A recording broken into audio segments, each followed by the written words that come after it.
There are many questions that one can ask about language. The most fundamental one, surely, is what it is. So, what is language? To the extent that you have some grasp of this, one can proceed to investigate other questions. Lacking that, inquiry is necessarily curtailed.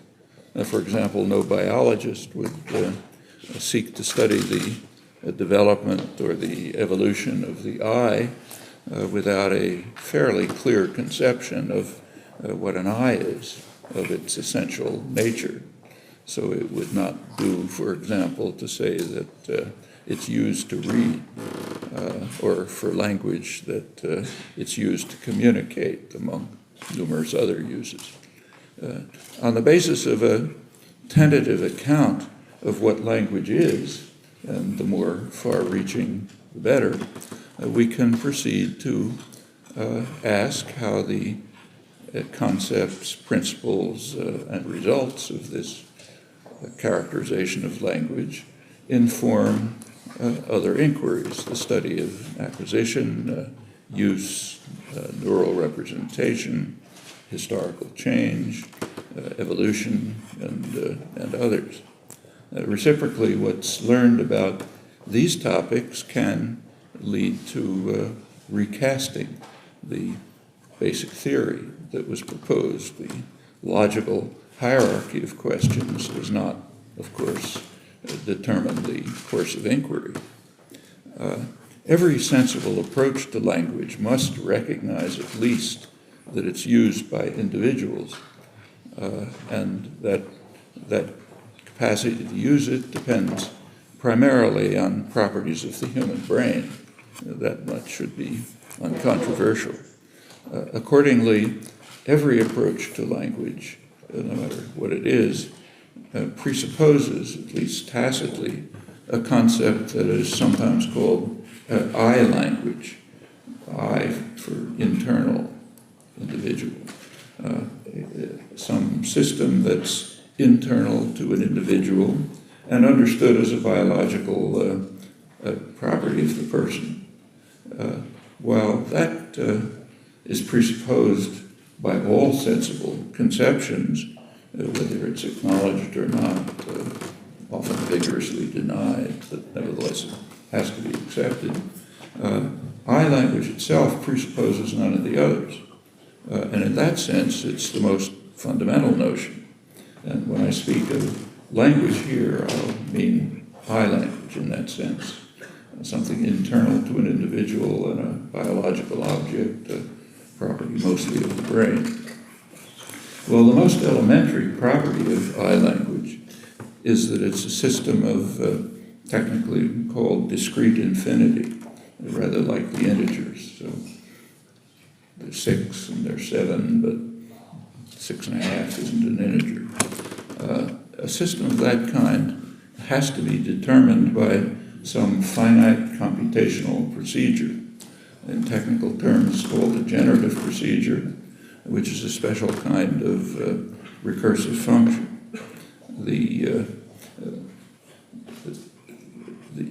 So the study of I language is, its core notion is some kind of recursion. Recursion is a concept that's often misinterpreted, in fact, almost universally outside of mathematics, but I won't go into that here. I'll put it aside. The linguistic and psychological literature is rife with misinterpretations, but it's pretty simple. Basically, a recursive function is anything that you can program for your laptop. That's good enough, as long as the laptop has a capacity to add memory indefinitely, so you can put more and more disks into it. That's a recursive function. For example, a program to add numbers, or if we understood enough, to generate the expressions of the various I languages. And in fact, each I language can be understood to be just a generative procedure, which yields an unbounded array of hierarchically structured expressions, each of which is assigned an interpretation at the interfaces with other internal systems. One is the sensory motor system that can be externalized in some form. Another is, roughly speaking, a semantic pragmatic system, thought, roughly. So that means an I language basically is something that associates sound and meaning, a traditional notion that goes back to classical antiquity. We now know that sound is only one mode of sensory motor externalization. It turns out there's nothing special about it, but I'll keep the sound just for convenience. Well, the fact that the sound-meaning correlation is in principle unbounded has very rarely been recognized in the long and rich history of the study of language. In fact, I've only found a few cases. Darwin was one. He wrote that man differs from animals solely in his almost infinitely larger power of associating the most diversified sounds and ideas. That is, in having what we would now call a generative grammar. The phrase almost infinite is a traditional phrase that is understood ambiguously as meaning very large or infinite. Distinction was not clearly made until more recently. The unbounded character of the association is the basis for what Galileo called, quoting him, the marvelous invention of the alphabet, which in his words provides the means to construct from 25 or 30 sounds that infinity of expressions that enable us to reveal everything that we think and all the movements of our soul. It's a correct characterization and a rare one.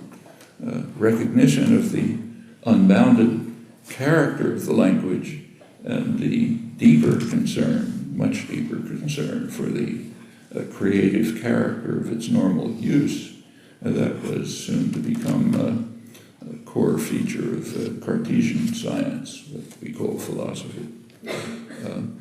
Coming to more recent times, a century ago, a prominent linguist, Otto Jespersen, raised the question how the elements of language come into existence in the mind of a speaker on the basis of obviously finite experience. That's the problem of acquisition. And that process, again quoting Jespersen, yields somehow a notion of structure in the mind of the speaker that is definite enough to guide him in framing sentences of his own, crucially free expressions that are typically new to speaker and hearer over an unbounded range. And it would therefore follow that the task of the science of language is to discover this notion of structure and how it arises in the mind, and to go beyond that to unearth what Jespersen calls the great principles underlying the grammars of all languages, and by so doing, to gain a deeper insight into the innermost nature of human language and of human thought. These are ideas that sound much less strange today than they did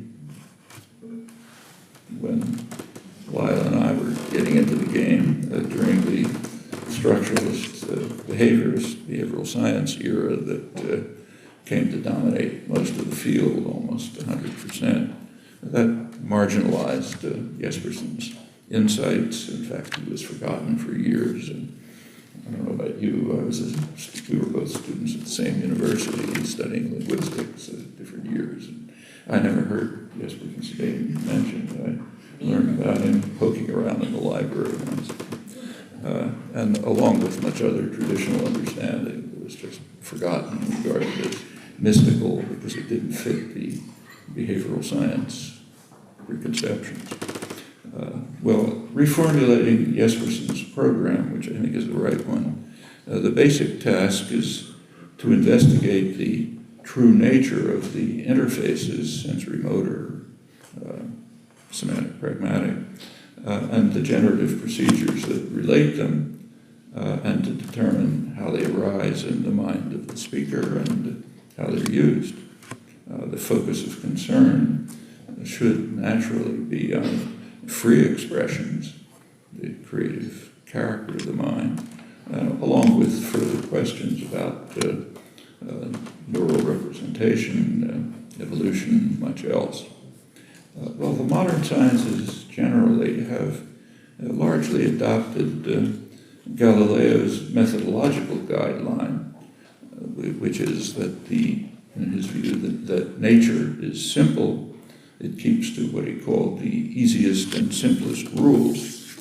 And the task of the scientist then is to try to demonstrate this fact as fully as possible and to show that the observed variety and diversity of phenomena is only a superficial manifestation of deeper principles that we have to somehow try to unearth.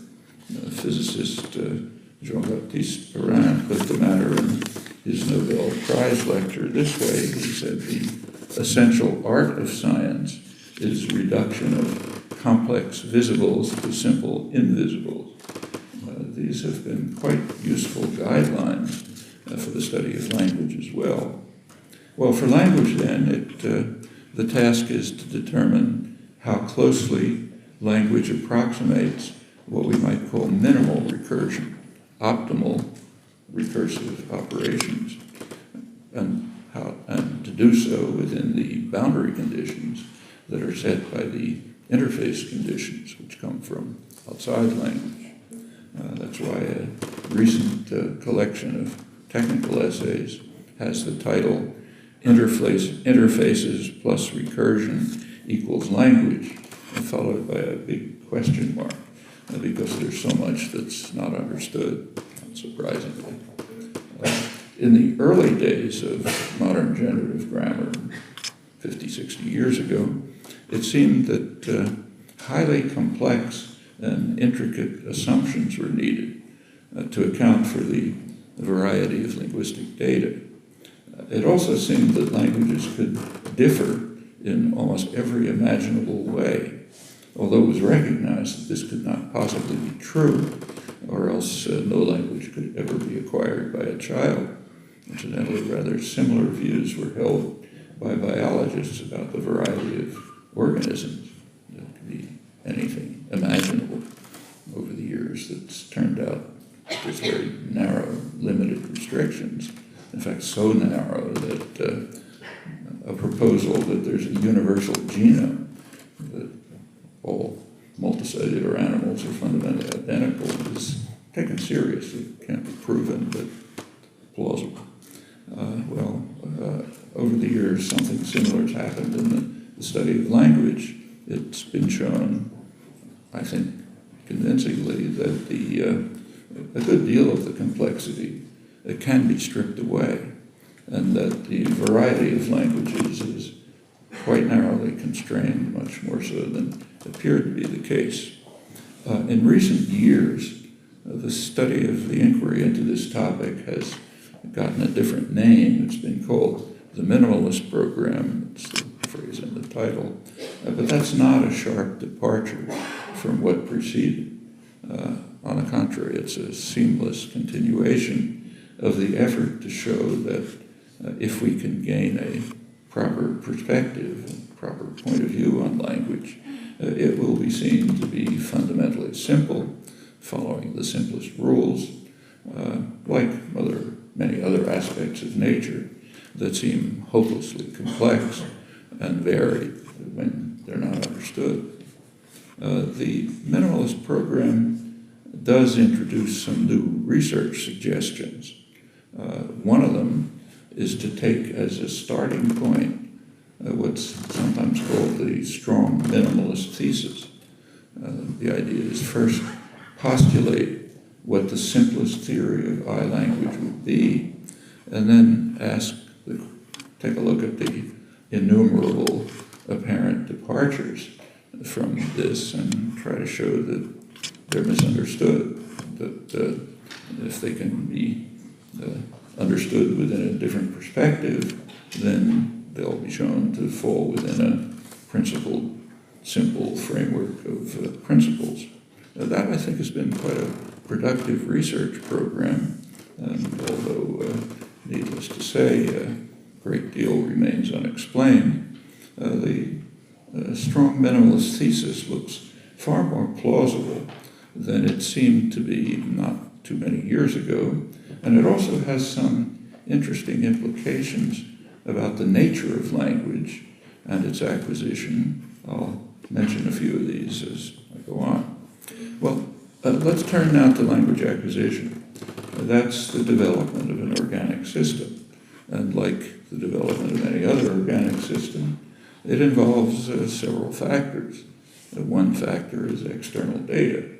So any organic system, say the visual system, its development will take various forms depending on what the external data is. It's known experimentally that it can be radically changed in mammals by very early intervention.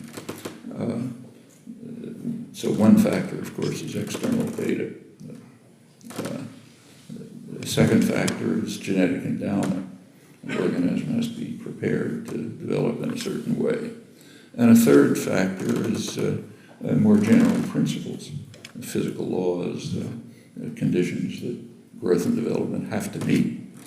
So, for example, it's the fact that cells divide into spheres is not because of genetic endowment or experience. It's for principles of physics, really. So it just has to happen that way.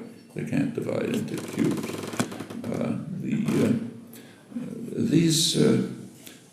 The existence of these factors is regarded as uncontentious.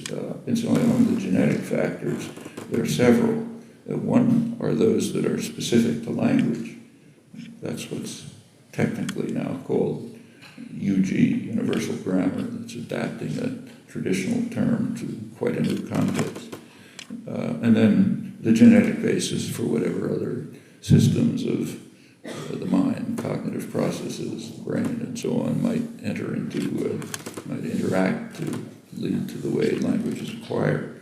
Well, existence of these factors is regarded as quite uncontentious, with a single exception, UG, that's considered contentious, which is very irrational in my view. That has to be a misunderstanding. It's evident that there must be a genetic basis for the fact that, as Jacques described before, a human infant, but no other organism, infinitely, instantaneously, and effortlessly, reflexively extricates from the environment language-relevant data, and no small trick, incidentally. And it quickly attains rich linguistic competence in feats that are utterly beyond any other organism, even in their most rudimentary aspects. But that's what would be entailed by denying the existence of universal grammar. There are other approaches that are commonly advocated, like astronomical memory. But you just do a small calculation, it turns out memory will have to be bigger than the number of particles in the universe, even to deal with small sentences. Statistical analysis, very popular, or sometimes what's called theory of mind, that is, the ability to recognize that other people have a perspective different than you do. Sometimes culture in some obscure sense that gives a bad name to hand-waving, I should say. But all of these collapse very quickly on any serious analysis. In fact, I think it seems well established, quote Susan Curtis, done a lot of pioneering work in establishing the conclusions. She concludes, and I think correctly, that language represents a domain-specific mental faculty, one that rests on structural organizing principles and constraints not shared in large part by other mental faculties, and furthermore, in its processing and computation is automatic and mandatory, not in its use, notice, but in its processing and computation. And she's reviewing work on dissociations. There are multiple dissociations of human language capacity from other capacities in both directions, and other evidence. Notice again that it's the processing and computation that are automatic and mandatory. The normal use of language extends far beyond these limits, and there's no reason today to doubt the fundamental insight of Descartes, one of the foundations of Cartesian science, namely that use of language has a creative character. Normally, typically, it's innovative, without bounds. It's appropriate to circumstances, but not caused by circumstances, or as far as it is known, caused by internal states. And it can engender thoughts in others that they recognize they could have formulated themselves.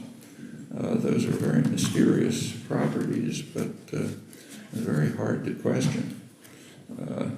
There's also a by now famous aphorism of Wilhelm von Humboldt, namely that language involves infinite use of finite means, but it's often overlooked that he was referring to use. That's a mystery. The means, we've made considerable progress in understanding what the means are, but the use, the ability to use them in a creative way remains, for now, an impenetrable mystery, maybe forever. It goes back to questions of free will and choice quite generally. A rejection of universal grammar is sometimes based on a confusion of universal grammar, which is just the genetic basis for language, confusing that with linguistic universals. That's quite a different notion. This important work on linguistic universals, best known as linguist Joseph Greenberg's very important compilation. These are generalizations, meaning that they're expected, they'll probably have exceptions. UG does not have exceptions, except in the case of pathology. For normal humans, UG is fixed, invariant, single genetic basis. That's not insignificant. One reason is that it tells us that it tells us at least something about the evolution of language. And in fact, there's precious little to add of any substance. Huge literature growing exponentially, but based on literally nothing, except one fact which isn't usually recognized, and namely that there has been essentially no evolution of the language capacity, at least in the 50,000 years roughly since our ancestors began to leave Africa. So if you take an infant in an Amazonian tribe, which has had no other human contact for as long back as you like, they instantaneously learn Portuguese, just like any other child. And if such an infant were brought to Trieste, it would speak like any native of Trieste, and conversely. As far as there aren't any exceptions known to this, and if that's correct, and the evidence is quite overwhelming, then it means that the linguistic capacity, UG, simply hasn't changed. In fact, the only other fact about evolution that's known with even limited confidence is that if you go back not long before that, maybe another 50,000 years, there's no evidence that there was any language at all.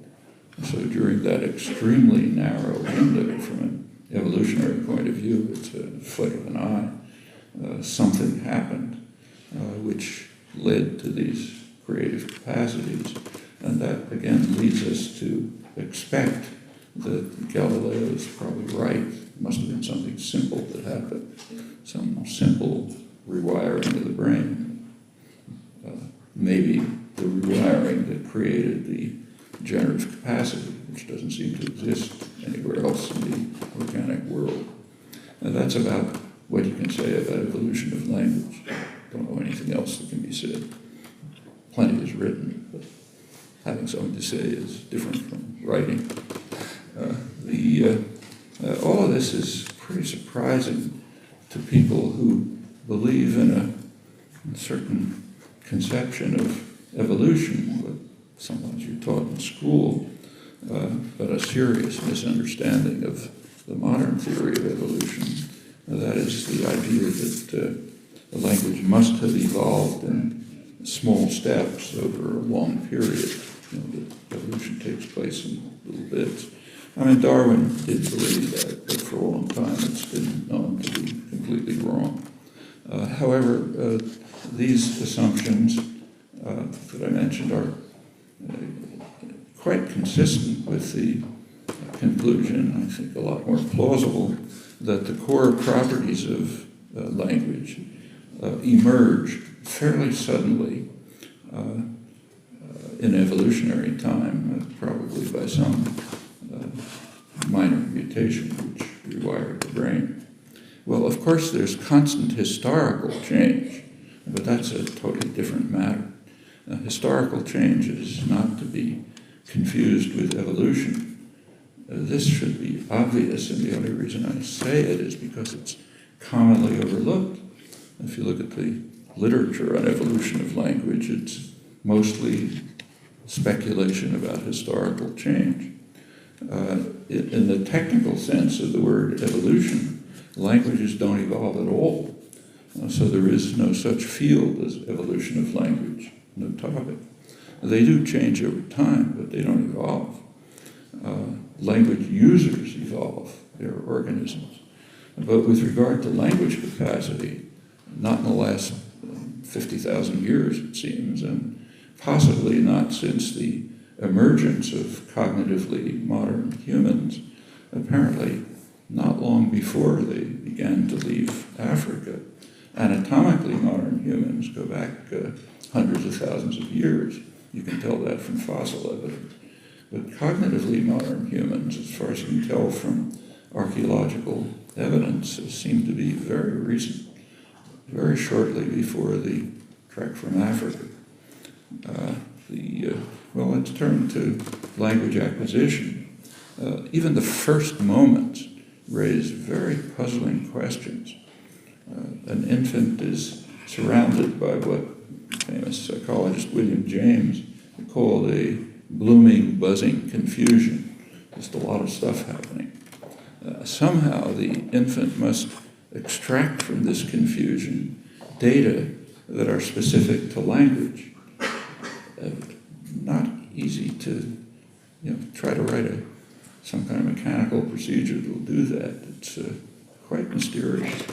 There's very recent evidence that the auditory system of apes, chimpanzees, is very similar to that of humans.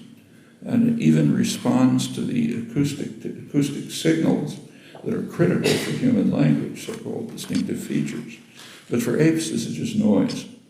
It's just an undifferentiated part of the general physical environment.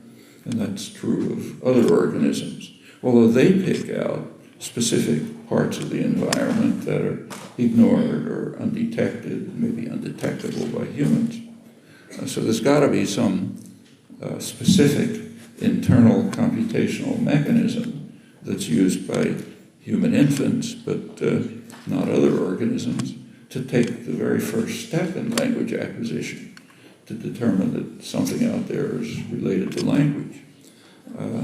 Research by Jacques Miller and his colleagues has shown that this achievement is in part prenatal.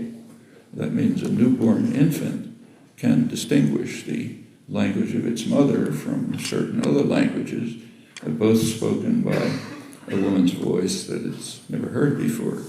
And it turns out that the research that came out of these surprising discoveries has shown that languages fall into rather plausible categories in this regard, what the infant can distinguish and what it can't.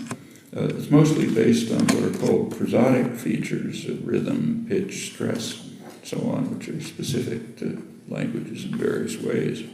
Well, after the first instant, acquisition follows quite a regular course. And by about 6 months, the children can normally master the specific prosodic system of the language spoken around them. And a few months later, 9, 10 months, they discard phonetic distinctions that the language doesn't use.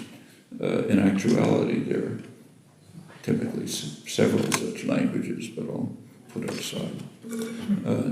Meanwhile, children are doing something else that's equally miraculous. They're acquiring the meaning of words at an extraordinary rate, up to 1 word an hour, a waking hour, at peak periods of language growth. And this is, again, quite a remarkable achievement.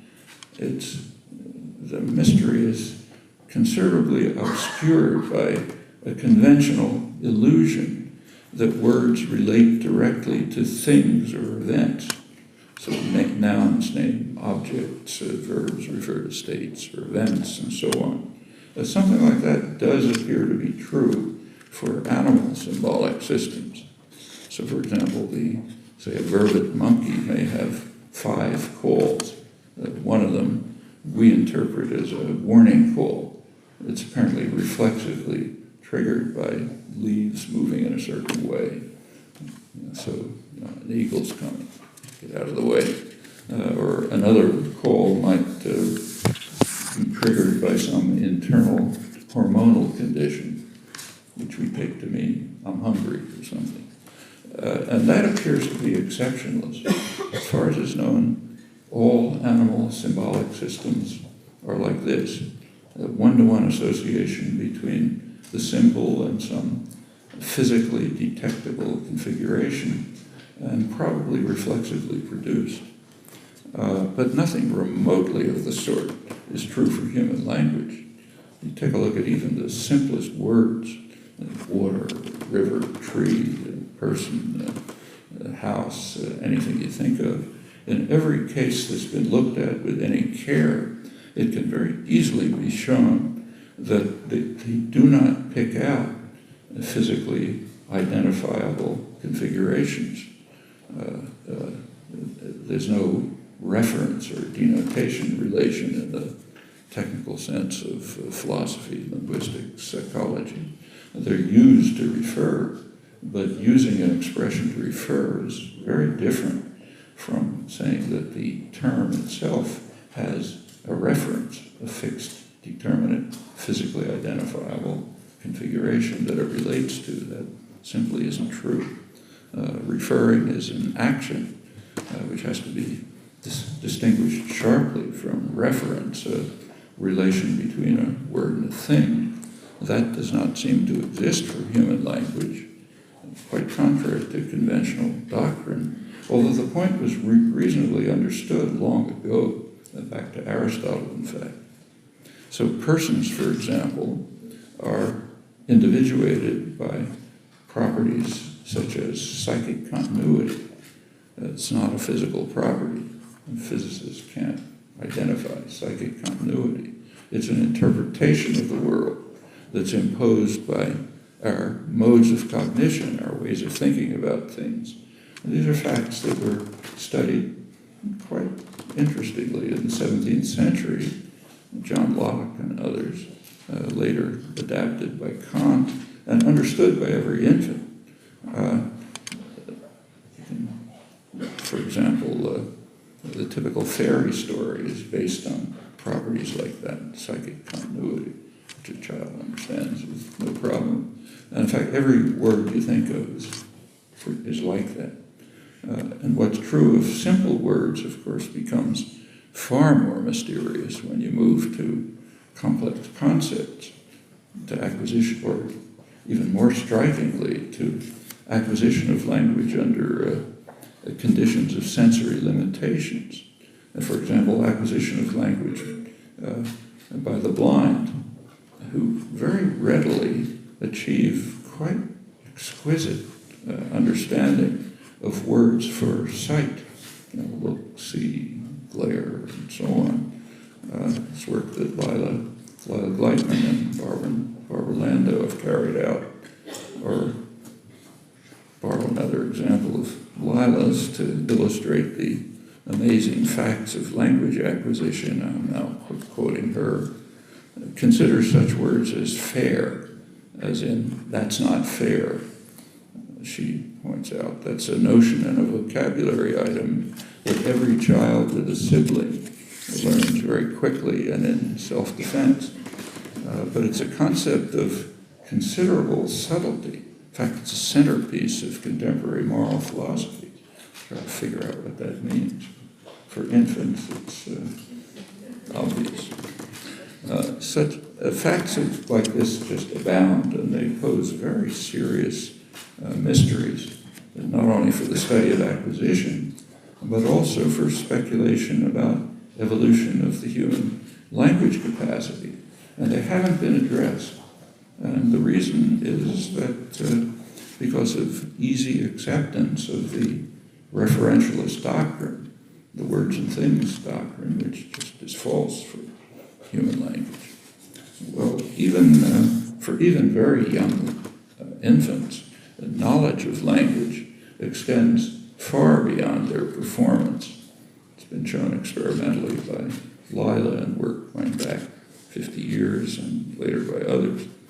In fact, there's some evidence that by about 2 years old, a child may have mastered the basic rudiments of its language, although it may be producing only two-word expressions. The evidence for this comes from the study of language acquisition by the blind deaf, people like Helen Keller, who lost sight and hearing at about 20 months and had fantastic command of language, which he learned by touch. It's the only data.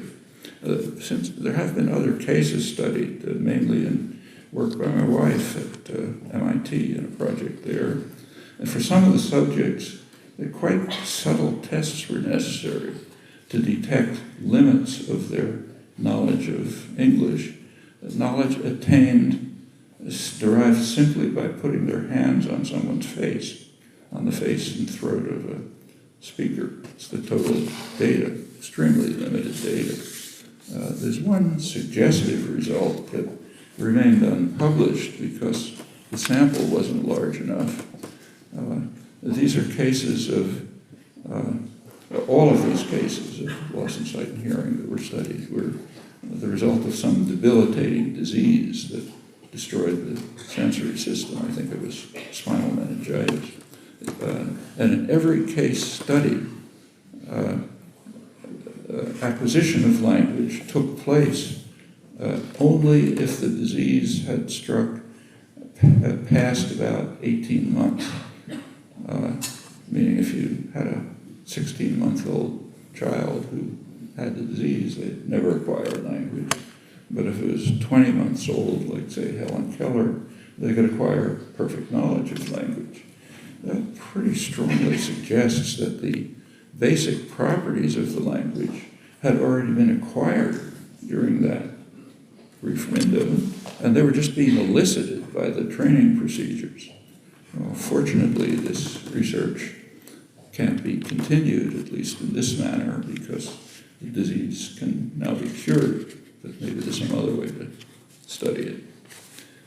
One quite far-reaching thesis about language acquisition is what's called the continuity hypothesis.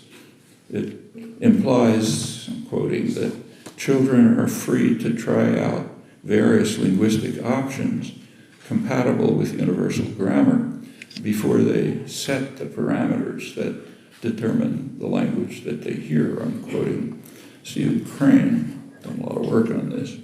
The continuity hypothesis is invoked to account for the discovery by Crane and Ross Thornton that child language sometimes exhibits properties for which there's no evidence at all in the environment, although they're found in other languages and compatible with universal grammar. So in their experiments, English-speaking children sometimes follow rules of German or Italian before these options are discarded, very much in the way that phonetic distinctions that aren't used in the language disappear from the child's repertoire. And as Thornton and Crane point out, results like this provide quite interesting and significant evidence about the nature of universal grammar. Well, let me try finally to draw together the two strands that I've been talking about, the minimalist program and language acquisition. Clearly, the inquiry into language acquisition presupposes some concept of the target that's attained or approached, and I assume it to be an I language, although of course it's much more than that. It's also necessary to somehow at least recognize, even if we can't account for it, the mysterious creative aspect of language use. It's the primary criterion for mind for Descartes and his followers, and we have no real reason to question that. Well, as I already mentioned, acquisition involves three factors: external data, genetic endowment, general principles. For a computational system like language, you'd expect that the third factor, the general principles, would involve principles of efficient computation. It's a computational system. There are general principles of efficient computation. They're independent of organisms and presumably invoked in the development of language. The genetic component, Uq, that includes at least a generative procedure which has to yield an unbounded array of hierarchically structured expressions which can be interpreted at the interfaces. Well, any such procedure must involve an operation that takes two objects that have already been constructed and produces a new object. Let's call that operation merge. Adopting the third factor principle of minimal computation, we would naturally assume, to start at least, that merge is as simple as possible. That means that it leaves the two objects unordered and unchanged.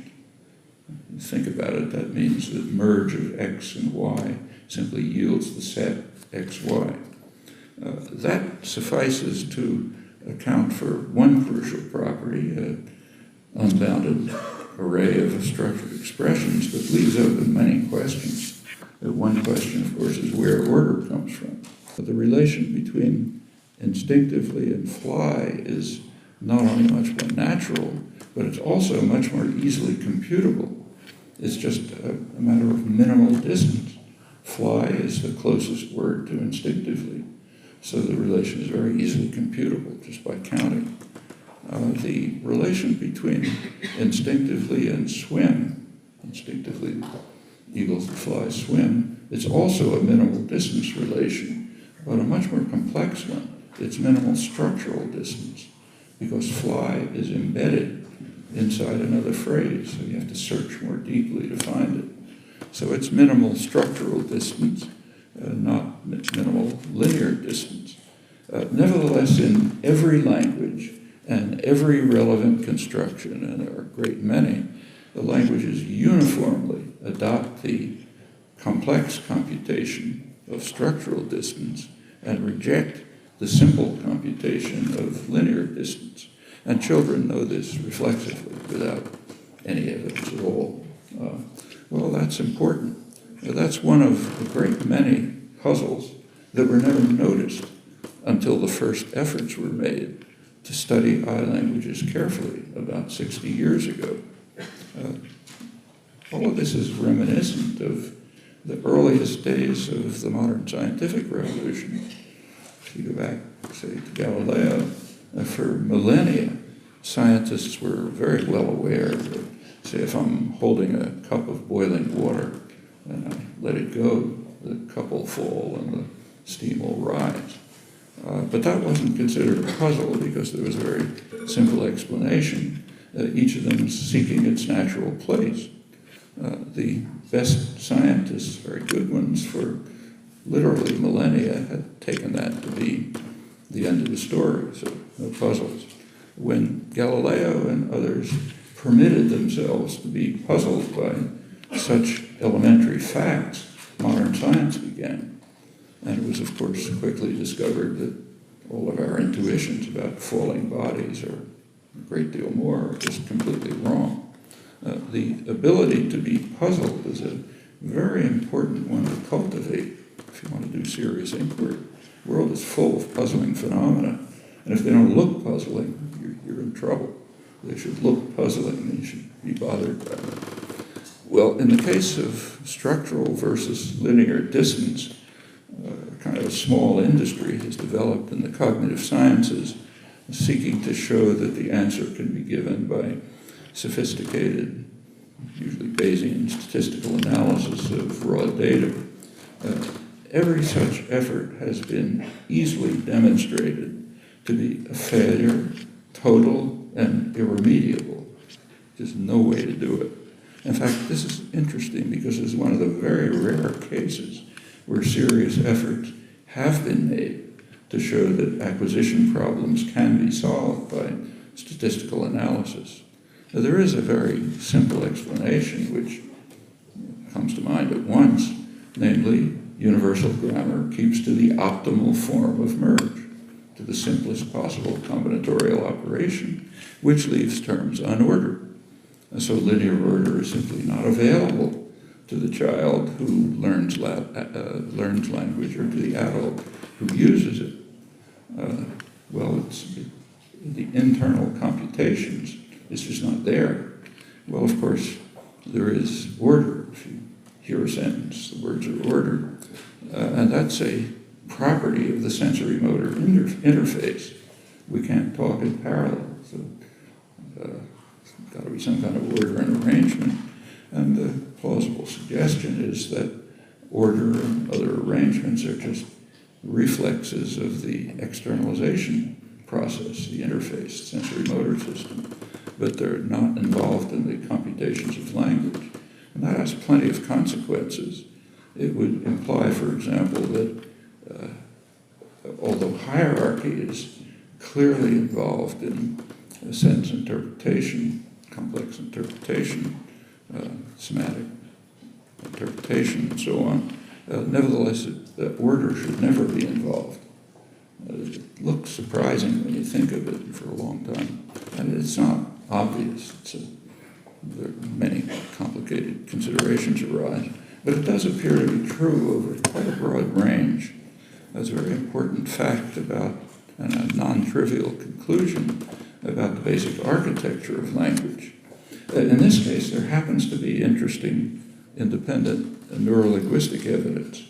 There's a research team in Milan, which Andrea Moro over there was the linguist involved, who found that in processing of nonsense expressions, if they observe Uq principles, nonsense expressions, nonsense language, but observing the principles of universal grammar, then the normal language areas of the brain are activated in the processing as expected. But apparently that doesn't happen for otherwise comparable expressions formed or interpreted by violation of Uq principles. And the interesting case is reliance on order. So say a nonsense language created in which you negate a sentence by putting the negative particle after the third word, let's say, a very simple computation, much simpler than the ones that are actually used in language. But apparently, and subjects can learn it, but apparently the other areas of the brain are activated in the process, not the language areas. So it would mean that subjects are essentially treating this as a puzzle, not as a language. And as well known, language is dissociated from other cognitive capacities. There are some similar results found by Neil Smith and his colleague Yancy Maria Timpley. They've been studying for a long time an autistic savant, call him Christopher, has remarkable linguistic capacities, but very low cognitive and social competence. He's been their subject in a lot of illuminating work. And they did some similar experiments with him and with normals. And they found that normals treated rules involving order, like, say, negation after the third world, treated them as puzzles, while Christopher couldn't deal with them at all, as expected, given his limited cognitive capacities. But similar nonsense structures which satisfied Uq principles he learned just like any other language.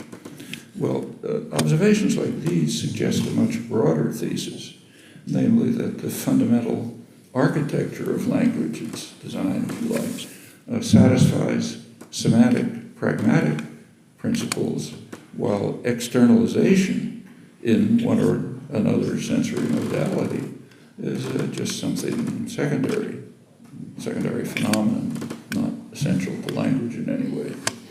So in traditional terms, language is primarily an instrument of thought. Language is audible thinking.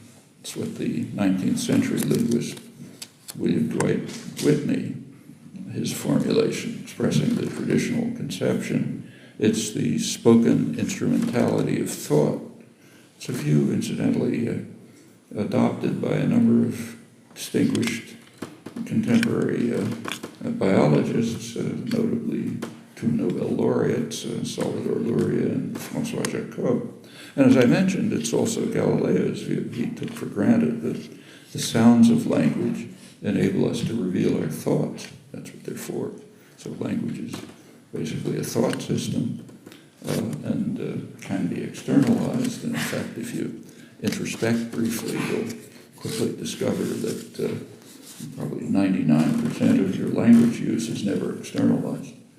And in fact, if you introspect a little more carefully, you'll notice that you're not even conscious of what it is, and it's inaccessible to consciousness. Everyone must have the experience of trying to say something. You know what you want to say, and you try to say it, and it didn't come out right. Or even to say it to yourself, try to think it, and it's not right. It doesn't capture what you meant. Then you try some other way, and maybe you can never get there. That can only mean that there's something going on linguistically that's pre-conscious and inaccessible to consciousness. Sometimes it can get as far as consciousness, and sometimes it can get externalized. But all of that is secondary. Again, these are topics that aren't much investigated because of another dogma, a modern dogma, that language is basically an instrument of communication. That's modern. It's not the traditional view. And I suspect also it's a reflection of behaviorist preconceptions. It looks as though communication is just some marginal aspect of language. You can use it for communication, you can use it for internal thought, you can use it for lots of other things. From the little we know about evolution, very little, it's plausible. I won't go into that. Well, then finish up, the child acquiring language doesn't face a puzzle in confronting data of the kind I mentioned, structural versus linear order. The answer is supplied by the genetic component, by Uq, and by language design. And the reason is a principle of minimal computation, kind of like cell division into spheres, nothing to learn. If you take unordered merge, minimal computation, you just get these properties.